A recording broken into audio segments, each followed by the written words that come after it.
नमस्कार दोस्तों, सब्सक्राइब करें इस चैनल को और क्लिक करें बेल आइकन पर इस चैनल के सभी लेटेस्ट वीडियोस अपडेट प्राप्त करने के लिए। आज का हमारा टॉपिक है extraction given a list page flat data records. हम फ्लैट डेटा रिकॉर्ड्स के बारे में बात करेंगे। फ्लैट डेटा रिकॉर्ड्स किस प्रकार से डेटा एक्सट्रैक्शन के अंदर हेल्पफुल होते हैं। ठीक है, जो लिस्ट पेजेस होते हैं उनके अंदर किस प्रकार से फ्लैट डेटा जो होते हैं वो अपने इम्पोर्टेंट रोल प्ले करते हैं और फ्लैट डेटा एक्चुअली होता क्या है ना। तो सबसे पहले तो अपने ये पढ़ेंगे फ्लैट डेटा क्या है, देन उसके बाद हम डिस्कस करेंगे कि फ्लैट डेटा जो किस प्रकार से एक सिंप्लिसिटी प्रोवाइड करवाते हैं डेटा एक्सट्रैक्शन के अंदर।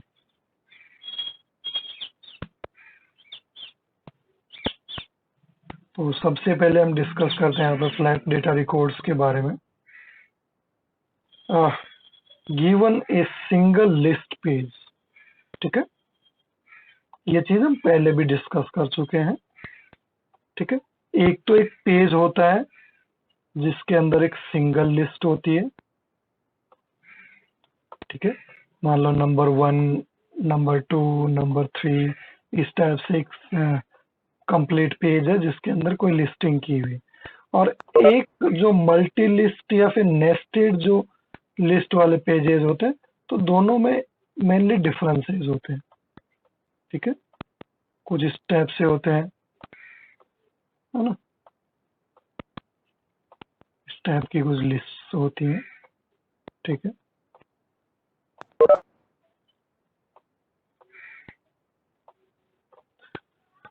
तो यहाँ पे हम बात कर रहे हैं सिंगल लिस्ट पेजेस की।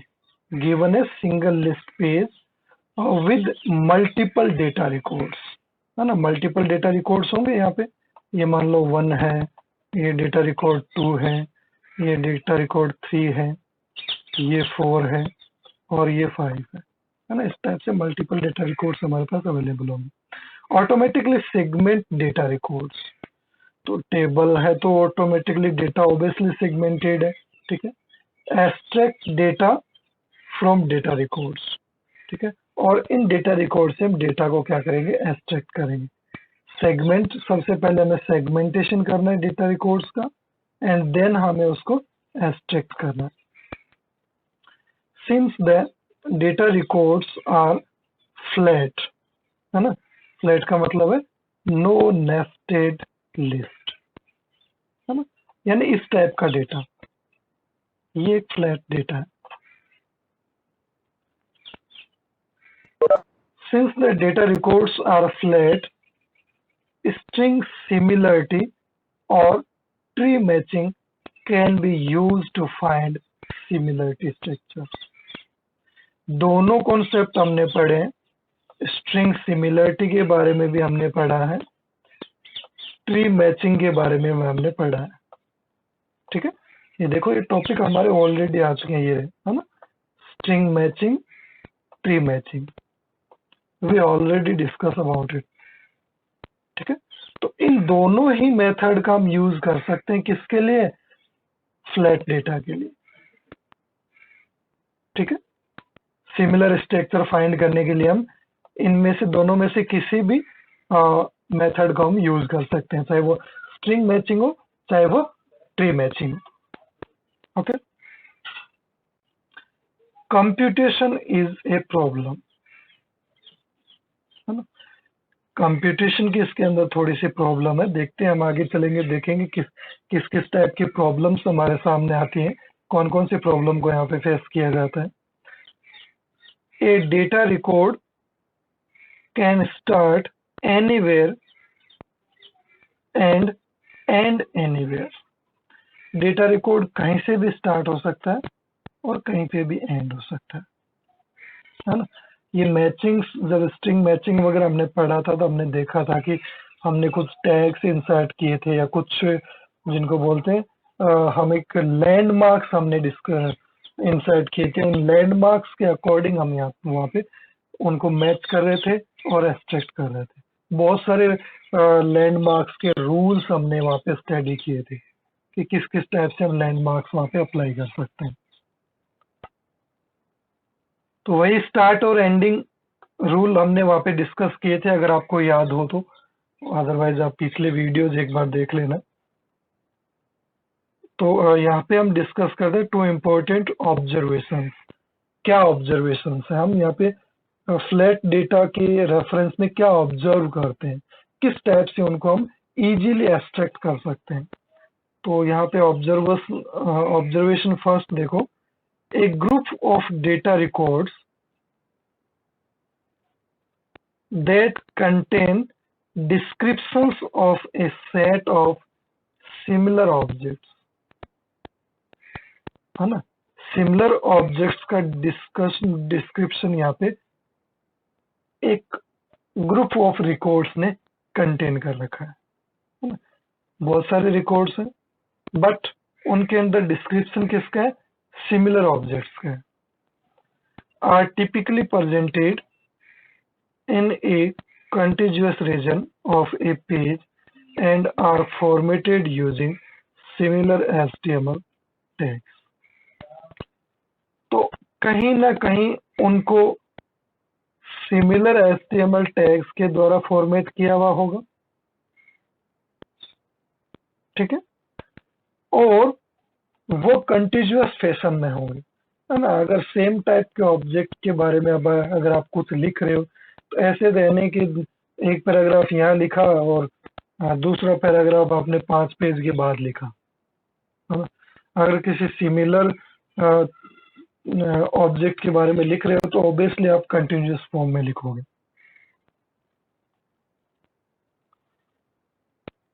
सच a region is called a data region. इस टाइप का जो रीजन होता है जिसके अंदर कंटिन्यूअसली जो आपके रिकॉर्ड्स हैं वो अवेलेबल होते हैं, जिसको आप कंटिन्यूअस रीजन भी बोल सकते हो। यहाँ पे देखो, है ना, continuous region of page. Page का वो पार्ट जहाँ पे उस सिमिलर ऑब्जेक्ट्स के बारे में कंटिन्यूअसली लिखा गया, उसको अपने डेटा रीजन भी बोलते हैं।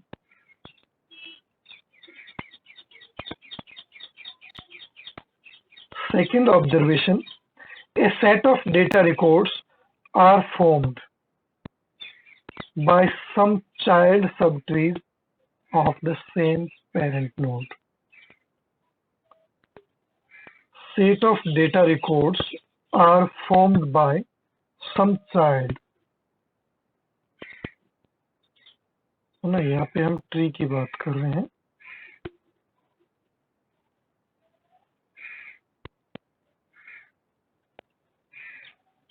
ठीक है।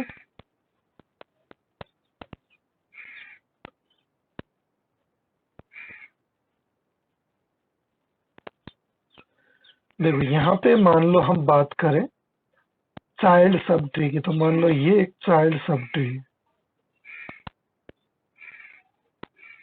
ठीक है, ये दूसरा चाइल्ड सब ट्री है, ठीक है, ये एक अनदर चाइल्ड सब ट्री। तो आगे से आगे ट्री के अंदर लेवल बाय लेवल अगर हम चलते हैं तो हमें चाइल्ड सब ट्रीज वहां पे मिलते जाते हैं। मे बी इसका भी कोई चाइल्ड सब ट्री ये बन सकता है, ठीक है, इस टाइप से, ठीक है। तो सम चाइल्ड सब trees of the same parent node. अब ये कंप्लीटली इसका चाइल्ड है, पूरा ट्री चाइल्ड सब ट्री जो है, और इसका एक ये भी चाइल्ड सब ट्री है, ठीक है। तो जब सेम पेरेंट्स होते हैं तो वहां भी कुछ ना कुछ सिमिलरिटी जो है वो 100% होती है। इन दोनों के चाइल्ड पेरेंट एक हैं तो कहीं ना कहीं इन दोनों के अंदर सिमिलरिटीज अवेलेबल है, ठीक है। तो ये दो इंपॉर्टेंट ऑब्जर्वेशन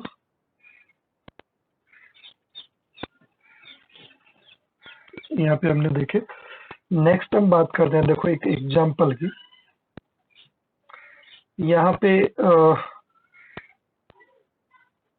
कोई एक किसी भी एक वेबसाइट का मान लो सीन चाहिए, आप अमेजोन ले लो या कोई भी ई कॉमर्स ले लो, फ्लिपकार्ट ले लो, एनीथिंग।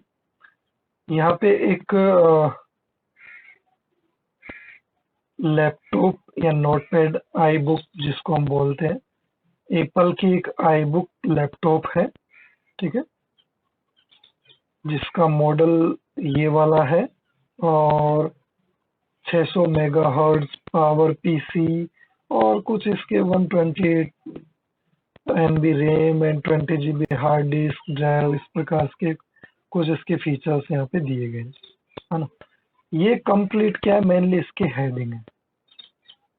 हेडिंग के अंदर इसका मॉडल नंबर भी दिया गया है, इसके कुछ फीचर्स भी इंक्लूड किए गए हैं, ठीक है, जिससे कि अगर कोई ये सर्च करे 128 MB रैम आई बुक या नोटबुक, तो मेनली इसको डिस्प्ले किया जा सके। ओके, हमने इतनी सारी चीजें इसलिए यूज की है यहाँ पे, जिस जिस कंपनी ने भी यूज किया है, कि ज्यादा से ज्यादा लोग इसको सर्च कर पाए।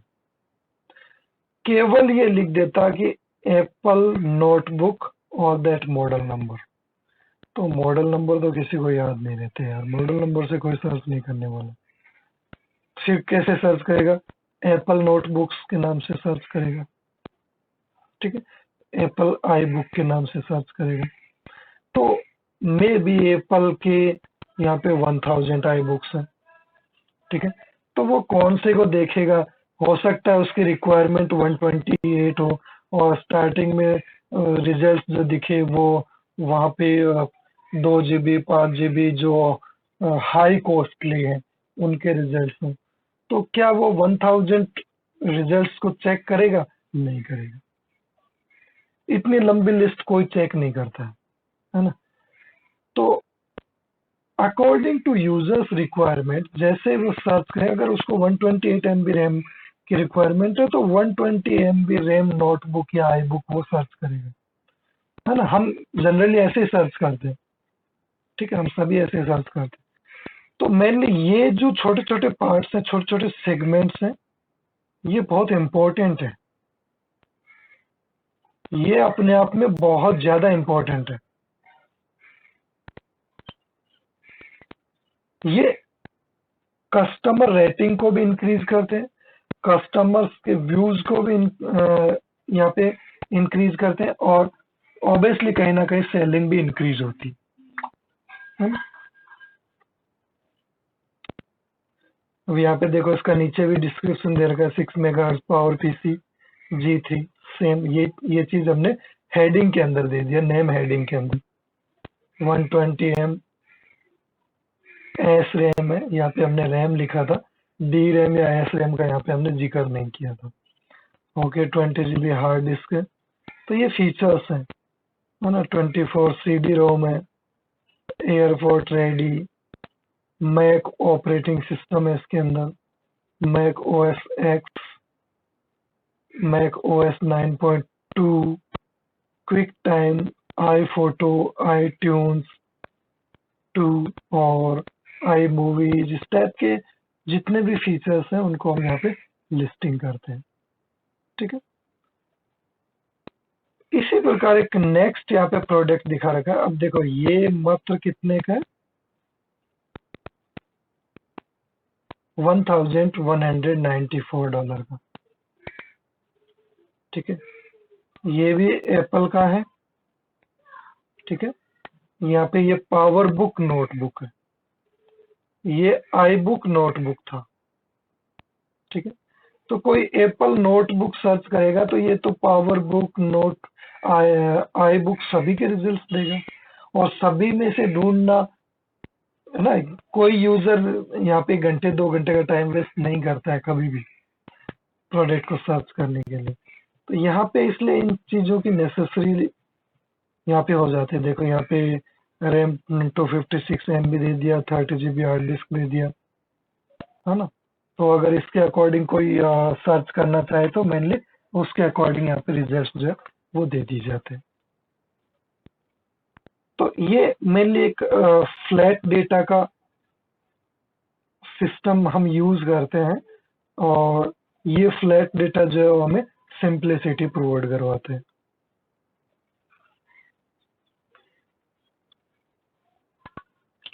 डॉम ट्री प्रीवियस लेक्चर में हमने डिस्कस किया था। तो यहाँ पे एक पेज है HTML और उसके अंदर फर्स्ट कमांड है हेडिंग। तो हेडिंग के अंदर में भी मोर देन वन हेडिंग हो सकती है। मैंने आपको पहले भी बताया H1, H2, H3 हम इस प्रकार से 6 हेडिंग तक HTML के अंदर यूज कर सकते हैं। उसके बाद कमांड आती है बॉडी, और बॉडी के अंदर 3 अलग अलग कमांड है, टेबल, टेबल एंड पैराग्राफ। ठीक है, तो यहाँ पे ये टेबल जो है वो mainly number of rose and columns को यहाँ पे यूज करने वाली है, और ये वाली टेबल भी अपने number of rose and columns को यूज करने वाले, बट इसके अंदर एक कमांड दी गई टेबल बॉडी। ठीक है, और यहाँ पे देखो table row, table row, table row, table row, इसके अंदर ये टेबल डेटा है। ठीक है, जिनको हम कॉलम कह सकते हैं। इसके अंदर ये 1 है, इसके अंदर ये 1 2 3 4 है ना। आगे इसके और पार्ट्स हो सकते हैं कॉलम्स के। तो हम देख सकते हैं कि यहाँ पे टेबल के फॉर्मेट जो टेबल जो रो और कॉलम्स के अंदर डिवाइड होती है मेनली। तो ये डॉम ट्री हमें यहाँ पे कंप्लीटली हेल्प करती है फ्लैट डेटा के अंदर ना। अप्रोच क्या है देखो, गिवन ए पेज 3 स्टेप्स। यहाँ पे हम 3 स्टेप्स अप्रोच यूज करने वाले हैं। Building the HTML tag tree, that means DOM tree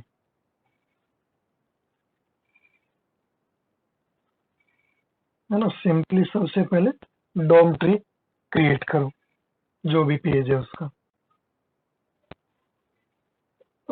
tags, unbalance tags है ना। ये तो मैंने आपको डॉम ट्री के अंदर हमने डिस्कस किया था कि हम जो भी नॉन कंटेनर टैग्स हैं उनके लिए हम क्लोजिंग टैग इंसर्ट करते हैं HTML इनकोड, जो भी कोडिंग होती है उसको क्लीन करने के लिए।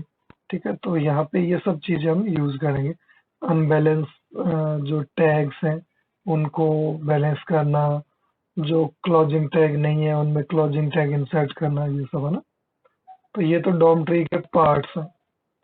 Minimum data regions, data regions कौन से, जो हमने ऑब्जर्वेशन में यहाँ पे डिस्कस किया था है ना।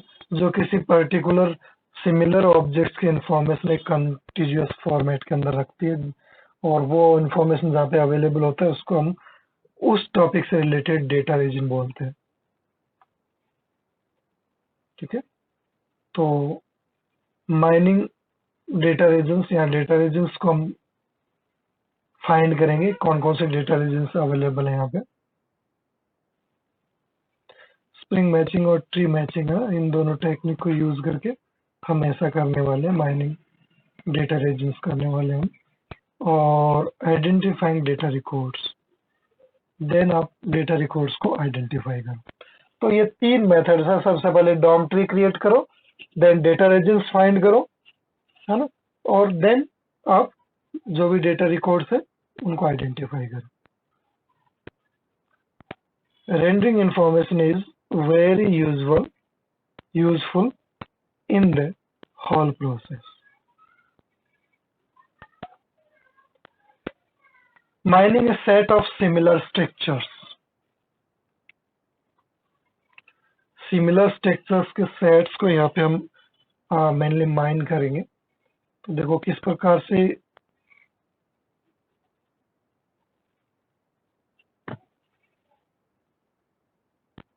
सबसे पहले डेफिनेशन।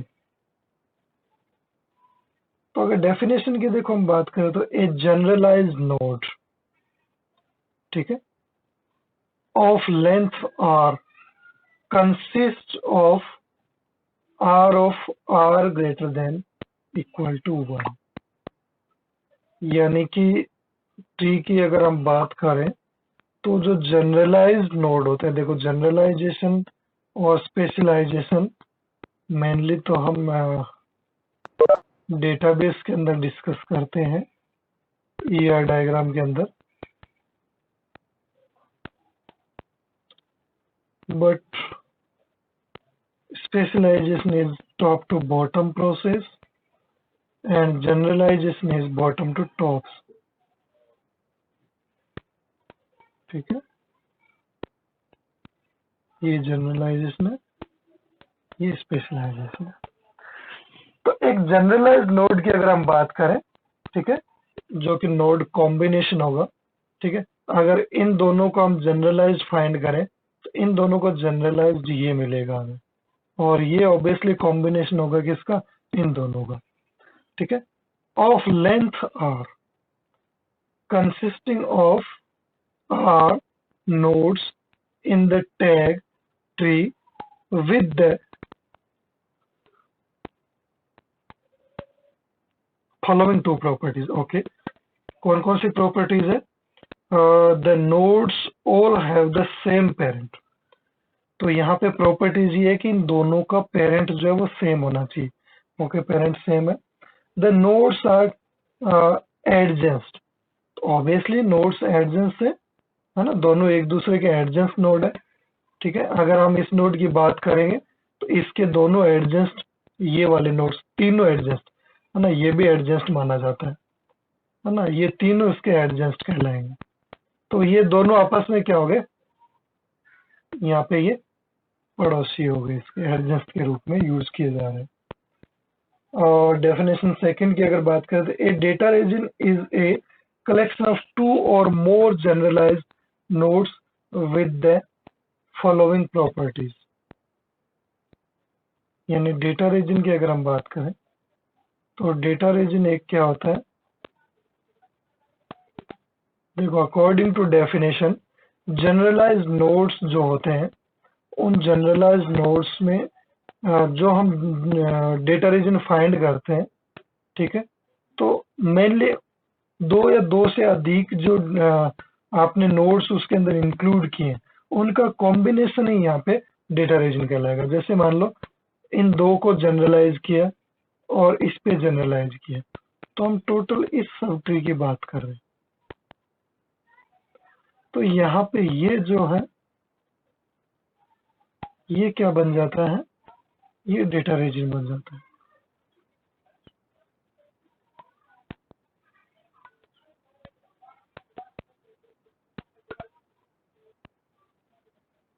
ठीक है,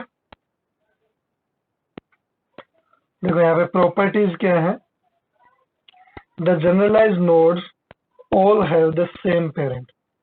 यहाँ पे दो जनरलाइज नोड लिए हमने, इनका एक ही पेरेंट है। Okay, the generalize node all have the same length, length भी दोनों की सेम है ना, दोनों इसी के चाइल्ड हैं तो लेंथ हमेशा सेम होगी, है ना। और the generalize nodes are all adjacent, ये हम पहले भी डिस्कस कर चुके हैं, एडजेंस्ट रहेंगे ये। And the similarity between adjacent generalize nodes is greater than a fixed threshold. Fix threshold actually कोई कांस्टेंट वैल्यू होगी जो कि पहले से डिसाइडेड होगी कि इतनी तो होनी ही चाहिए, है ना। तो उससे हमेशा ग्रेटर देन होनी चाहिए जो भी हमारे एडजेंसी, जैसे यहाँ पे दे रखा है, देखो यहाँ पे क्या दे रखा है, 1 से ज्यादा दे रखा है, 1 या 1 से बड़ा होना चाहिए। तो जब एक नोड को कम से कम लेंगे तभी तो उसको हम जनरलाइज करेंगे, एक तो कम से कम हमें लेना ही पड़ेगा। तो थ्रेशोल्ड मिनिमम ये है कि एक मिनिमम होना चाहिए, है ना। तो थ्रेशोल्ड जो है वो उससे हमें ग्रेटर रहना है।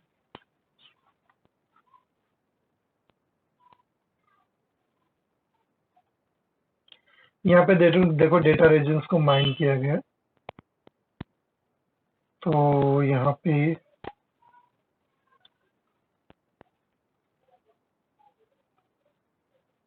ये ओके, देखो सबसे पहले नोड 1 है, that is root node, and then 2, 3 and 4 are child nodes, and then next level पे देखो, यहाँ पे कंप्लीट ट्री जो है वो आपको यहाँ पे दिख रही है। यहाँ पे हम अब रीजन्स में डिवाइड करेंगे।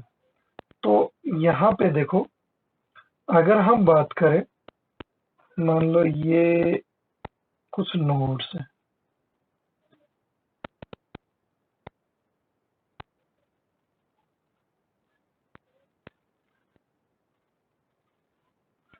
इस 6 नोड का हमने एक रीजन बना दिया। ओके, अब क्या यहाँ पे वो प्रॉपर्टी सेटिस्फाई हो रही है, ये वाली? तो इसको हम देख लेते हैं। The nodes all have the same parent. ठीक है, जितने भी ये वाले नोड हैं, ठीक है, वो कहीं ना कहीं सेम पेरेंट रख रहे हैं।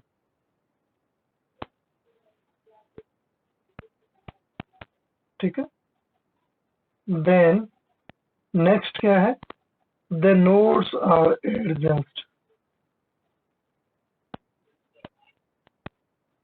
ये नोड्स एडजेंट भी हैं।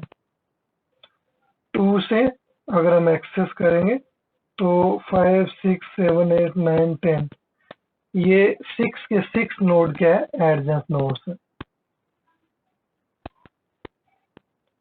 तो इसी प्रकार 5 और 6 के जो यहाँ पे जो चाइल्ड नोड्स हैं, ये भी क्या होंगे? एडजेंट नोड होंगे। तो ये हमारा बन जाता है रीजन फर्स्ट। इसी प्रकार रीजन सेकंड, और यहाँ पे रीजन थर्ड। ठीक है, ये कंप्लीटली यहाँ पे रीजन थर्ड ले लिया गया, क्योंकि 12 के जो भी जितने भी चाइल्ड है उनको हमने यहाँ पे इंक्लूड कर लिया। तो यहाँ पे हम डिफरेंट डिफरेंट रीजन्स को यहाँ पे फाइंड कर लिया हमने, और फाइंड करने के रूल्स ये हमने लिखे रखे हैं। ठीक है, ठीक है। Generalize nodes all have the same parent. ठीक है, सेम पेरेंट होने चाहिए। ओके, इन सभी का सेम पेरेंट है 12। देन नेक्स्ट क्या था हमारा? The generalize nodes all have the same length. यहाँ पे हम देख सकते हैं सबकी लेंथ जो है वो भी सेम है ना? एक ही स्टेप तो है, 12 से सीधा हम पहुंच रहे हैं नोड तक। सिंगल स्टेप में पहुंचने मतलब लेंथ सबकी बराबर है। Next, generalized nodes all have the same length, ये हो गया। The generalized nodes are all adjacent. तो ये सभी के सभी एडजेंट नोड्स है। 14 15 16 17 18 19 सभी के सभी एडजेंट है। और similarity between adjacent generalized nodes is greater than fix threshold. तो यहाँ पे फिक्स थ्रेशोल्ड तो कुछ दिया हुआ नहीं है ना? Mining data regions. अब उन डेटा रीजन्स को किस प्रकार से माइन करते हैं, एक्सट्रैक्ट कैसे करते हैं? we need to find where each generalized data start and where it ends। कहाँ से स्टार्ट हो रहा है और कहाँ पे एंड हो रहा है, ये जानना सबसे पहले जरूरी। ठीक है, तो ये आप किसी भी पेज के अंदर रीजन्स फाइंड कर रहे हो, मान लो ये फर्स्ट रीजन है, ये सेकंड रीजन है, ठीक है, ये छोटा सा थर्ड रीजन है, ठीक है, 1 2 3, यहाँ पे 3 रीजन्स है। ओके, तो यहाँ पे देखो क्या दिया गया है, we need to find where each generalized node start and end it ends। तो प्रत्येक रीजन का देखो एक स्टार्टिंग पॉइंट है, एक एंडिंग पॉइंट है ना? डेटा तो यहाँ पे सब जगह ही है।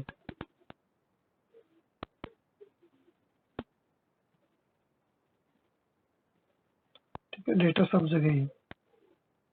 ऐसे नहीं कि यहाँ पे मैं ये ब्लैंक है, खाली रीजन से अवेलेबल है, बाकी डेटा भी यहाँ पे अवेलेबल है। ठीक है। तो प्रत्येक रेजिन की स्टार्टिंग और एंडिंग मेनली कंपल्सरी वो होनी चाहिए। परफॉर्म स्ट्रिंग और ट्री मैचिंग, वो किस लिए चाहिए हमें? हमें स्ट्रिंग मैचिंग या ट्री मैचिंग परफॉर्म करनी है, उसके लिए हमें चाहिए स्टार्टिंग रूल और ending rule. Consumption is note a problem, यानी जो कंप्यूटेशन है, यहाँ पे कंप्यूटेशन की अगर हम बात करें तो यहाँ पे कंप्यूटेशन कोई प्रॉब्लम नहीं है ना। अगर हमने रेजिन्स फाइंड कर लिए तो हम इजीली यहाँ पे कंप्यूट कर सकते हैं। देखो यहाँ पे किस प्रकार से हम कंप्यूट कर रहे हैं। Due to the two observations we only need to perform comparisons among the children nodes of a parent node, है ना। ये जो ऑब्जर्वेशंस हमने देखी थी इसके अकॉर्डिंग हमने रीजन बनाना सीख लिया। अब हमें केवल एक रीजन में इसको कंपेयर करना है, दूसरे जो रीजन है इसमें इसको कंपेयर करना है, तो यहाँ पे काफी आसान हो जाता है। Some comparisons done for earlier nodes are the same as for later nodes। तो कुछ कंपैरिजन जो है वो स्टार्टिंग में जो हम करते हैं वैसे ही होते हैं, तो उसके अंदर भी टाइम नहीं लगता है, वो फिर उसको डुप्लीकेट मान के और आगे बढ़ जाते हैं। तो यहाँ पे देखो कंपैरिजन को यहाँ पे मैंने शो किया गया है। एक पी नोड है जिसके अंदर 1 से लेकर 10 तक के नोड्स जो है वो उसके चाइल्ड नोड के रूप में यहाँ पे ऐड किए गए। ठीक है।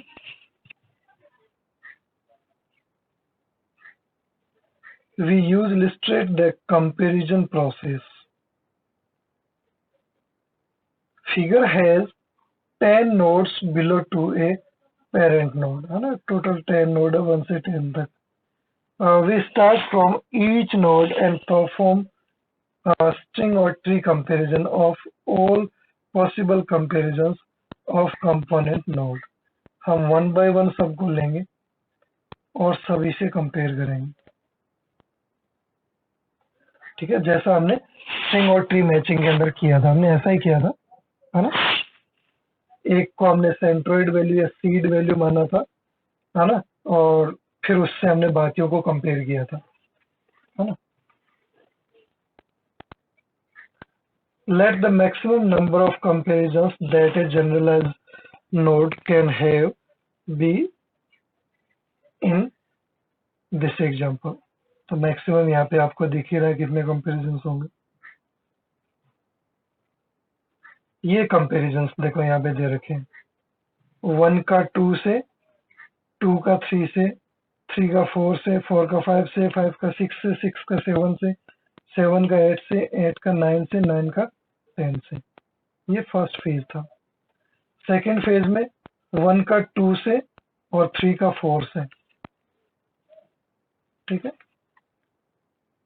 और फिर 3 का 4 से, 5 का 6 से, 5 का 6 से, 7 का 8 से, है ना। एक एक छोड़ के हम कंपैरिजन करवाएं। ठीक है। यहाँ पे तो आपने 1 को 2 से करवाया,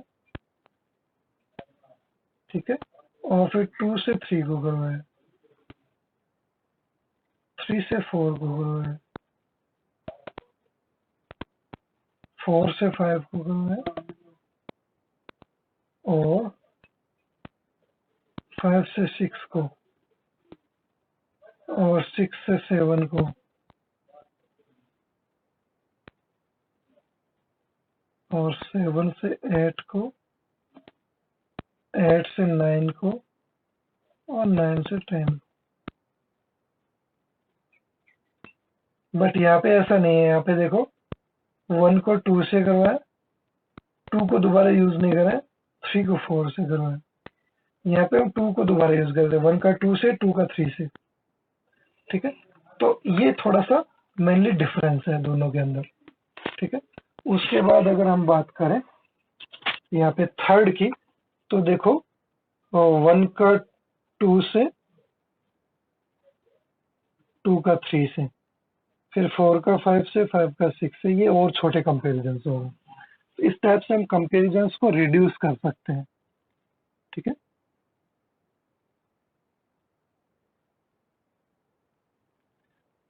ये मेनली एल्गोरिथम, किस प्रकार से हम एल्गोरिथम को इम्प्लीमेंट करते हैं। तो यहाँ पे ट्री जो है उसकी डेप्थ हमें चाहिए, कहाँ तक हमें एग्जीक्यूट करना है। देन जो भी अपना कॉम्बिनेशन है कंप्यूटेशन का, तो मैंने नोड की हमें रिक्वायरमेंट रहेगी, उसके चाइल्ड की रहेगी, क्योंकि हम ऑब्जर्व नोड यहाँ पे कैलकुलेट करते हैं, ठीक है, जो कि जनरलाइज नोड होता है। और हमें के वैल्यू की कौन से लेवल के नोड्स को हम यहाँ पे कंपेयर कर रहे हैं।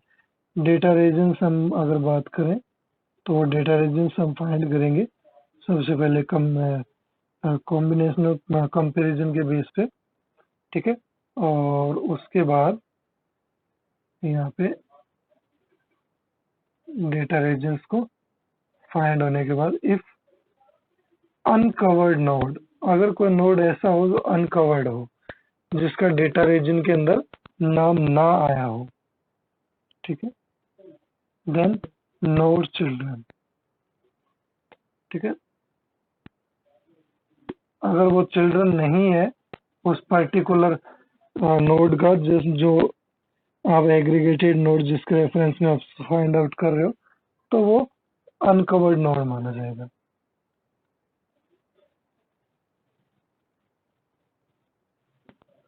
उसके बाद देखो दूसरे लूप में for each find node not exist या not belongs to uncovered nodes do, ठीक है। तो यहाँ पे ये देखा जा रहा है कि दोनों नोड जो है वो मेनली एक दूसरे से किस प्रकार से रिलेटेड है। तो यहाँ पे डेटा रीजन्स जो देखो, यहाँ पे डेटा रीजन्स जो है वो मेनली डेटा रीजन्स और जो भी आपका चाइल्ड है उन दोनों का यूनियन प्रूव करवाते हैं, ठीक है। तो यहाँ पे प्रोसेसिंग के बाद जो नोड निकल कर सामने आता है, ठीक है, उसको अपने, जैसे मान लो 5 नोड्स आपने प्रोसेस की और 5 नोड जब प्रोसेस किए तो उनके रिजल्ट्स जो है वो बहुत अच्छे हैं। आपने उसको मान लो अपडेट किया, ठीक है, डेटा रीजन के रूप में। बट अगर मान लो वो डेटा रीजन के अंदर नहीं है और डेटा रीजन की बाउंड्री से बाहर है, तो हम उसको one by one uncovered node के रूप में ट्रीट करेंगे। और यहाँ पे डेटा रीजन्स के अंदर डेटा रीजन्स प्लस जो भी हम फाइंड कर रहे हैं नोड, ठीक है, चाइल्ड नोड के टी, इस एल्गोरिथम के द्वारा, है ना, उसको हम ऐड कर देंगे किसके अंदर, इस एल्गोरिथम के अंदर, ठीक है, डेटा रीजन्स के अंदर। तो यहाँ फाइनली हमें डेटा रीजन्स मिल जाएंगे। एंड एल्स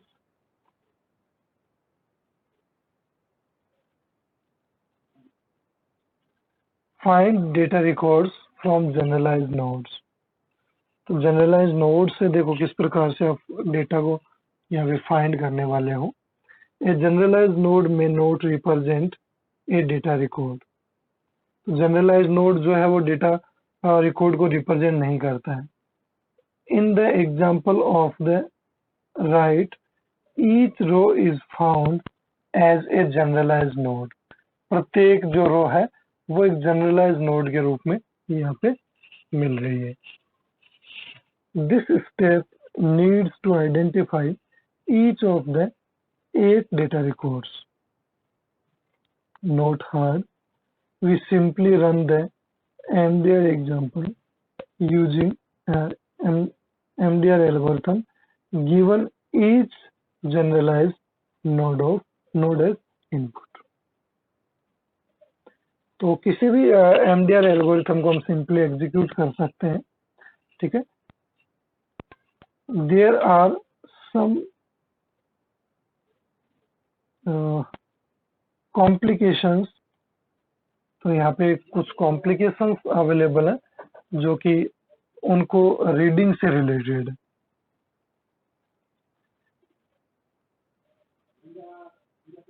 ठीक है। तो इसको हम यहाँ पे फिनिश कर दें मेनली।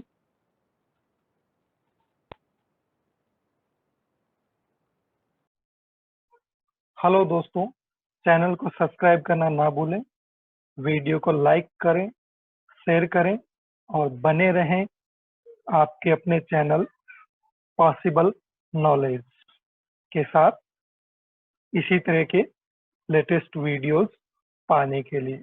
धन्यवाद।